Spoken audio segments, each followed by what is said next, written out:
10 விரலும் எனக்கு மாத்திரம் புல்லாங்குழலா மாற வேணுமே.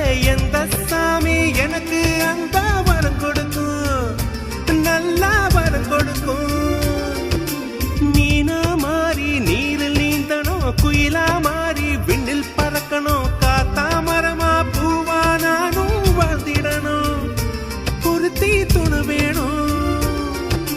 சாமி சிலைகள் 100 1000 செஞ்சு செஞ்சு நானும் வைக்கிறேன். சாமி ஒண்ணு கண்ண முழிச்சு பார்த்திடுமா, அவளை காட்டிடுமா. காத்துக்கு பூக்கள் சொந்தம், பூவுக்கு வாசம் சொந்தம். வாசத்துக்கு சொந்தக்காரி வருவாளா? வாழ்க்கைக்கு ஒரு அர்த்தம் சொல்லி தருவாளா?